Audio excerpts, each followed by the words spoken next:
남아메리카 페루의 도심, 거리에 화염병이 날아들고 방패 뒤에 몸을 가린 경찰을 시민들이 몽둥이로 공격합니다. 경찰은 공포탄을 쏘며 맞섭니다. 비싼 물가에 항의하는 시민들 시위가 이어지자 정부는 통행 금지령까지 내렸습니다.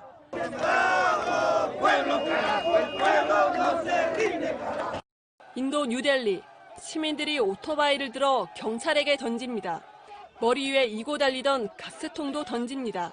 폭등한 연료값에 오토바이도 가스통도 고철 덩어리가 됐다는 항의 집회입니다. 이라크 바그다드도 물가 항의 시위로 몸살을 앓고 있습니다.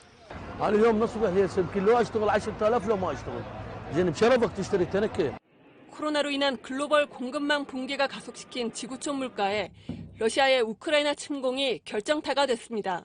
에너지 부국인 러시아와 밀과 옥수수 등 세계적 곡창지대인 우크라이나의 전쟁으로 공급이 막히면서 올 들어 국제유가는 28%가 올랐고 밀 선물 가격도 37%가 뛰었습니다. It will have global context impact beyond anything we've seen since World War II. 우크라이나산 곡물 의존도가 80%가 넘는 이집트와 레바논에서는 빵값이 2배 가까이 오르며 정치적 긴장감까지 높아지고 있습니다.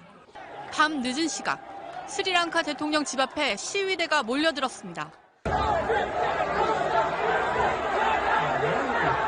시위대는 경찰 차벽에 돌을 던지고 불을 질렀습니다. 경찰은 최루탄과 물대포를 발사하며 맞섰습니다. 시위대는 해산을 거부했고 수도 콜롬보 일부 지역엔 통행 금지령이 내려졌습니다.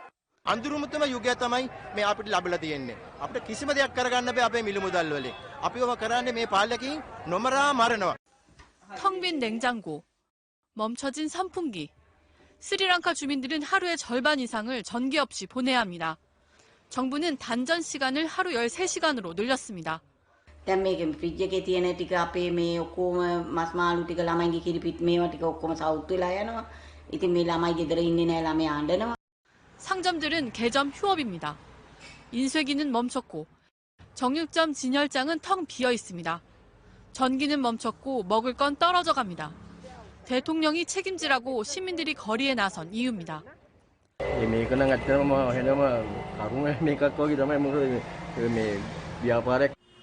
관광 산업에 의존하는 스리랑카 경제는 코로나19 대유행에 직격탄을 맞았습니다. 설상가상 러시아의 우크라이나 침공으로 연료값은 급등했는데 정부는 가지고 있는 돈이 없습니다. 1인당 국민소득 3,682달러.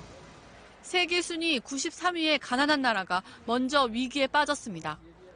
서울 동대문구의 무료 급식소. 배식을 기다리는 어르신들이 끝없이 줄지어 서 있습니다. 코로나 때문에 식판과 식기를 쓰지 않고 일회용기에 음식을 담아 나눠주고 있습니다. 속도가 더 빠른 방식인데도 배식을 끝내는데 1시간 반이나 걸렸습니다. 단체 측은 무료 급식을 받으려는 어르신들이 최근 몇 달 사이에 부쩍 늘어났다고 말합니다. 하루에 1,000명 이상의 많은 사람들이 이곳을 이용하고 있거든요. 너무 많은 숫자입니다. 거처도 가족도 있지만 오늘 처음으로 급식소를 찾았다는 한 어르신. 어려운 형편에 1,000원씩 반찬거리를 사 끼니를 해결해 왔는데 이제는 그렇게 파는 곳이 거의 없다고 합니다. 야채, 콩나물 그런 거 사는데 1,000원어치 잘 안 팔으려고 오고요. 또 싫어해요. 어린애들은 그런 것만 찾는데. 저렴한 가격 때문에 쪽방촌 주민들도 가끔은 방문할 수 있었던 근처 삼겹살 가게. 대패 삼겹살 1인분을 3,500원에 팔던 이 가게는 최근 물가 상승을 견디지 못하고 가격을 4,000원으로 올렸습니다. 대패 같은 경우도 이제 20%에서 30% 정도 올라 있는 상태고 김치 같은 경우도 아주 상당히 많이 올랐어요. 500원 올렸을 뿐인데도 쪽방촌 주민들의 방문은 크게 줄었다고 합니다.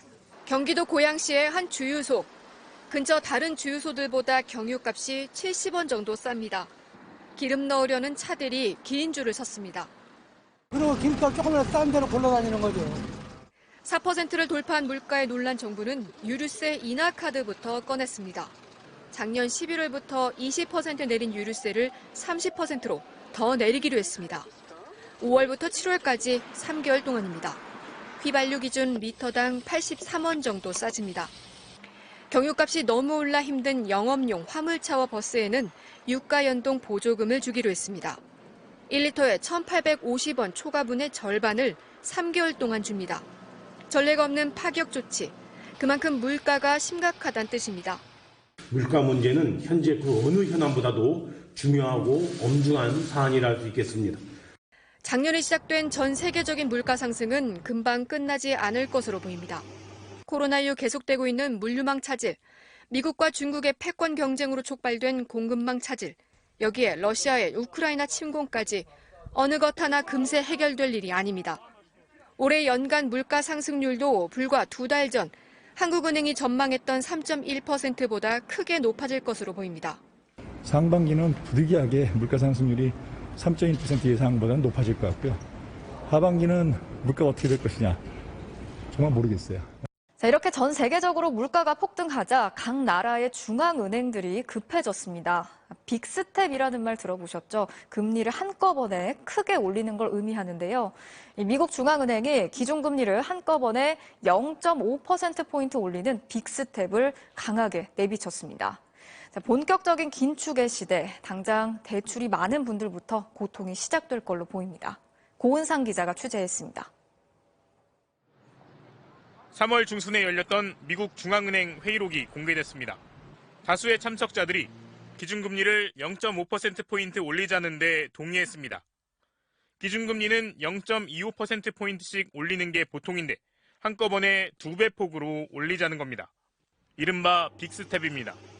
미국 기준금리는 이미 3월에 한 번 올려 0.5%입니다. 빅스텝 3번이면 단숨에 2%가 될 수도 있습니다. We'll be looking at the inflation outlook and making a judgment. And if we conclude that it would be appropriate to raise interest rates more quickly, then we'll do so. 본격적인 긴축도 시사했습니다.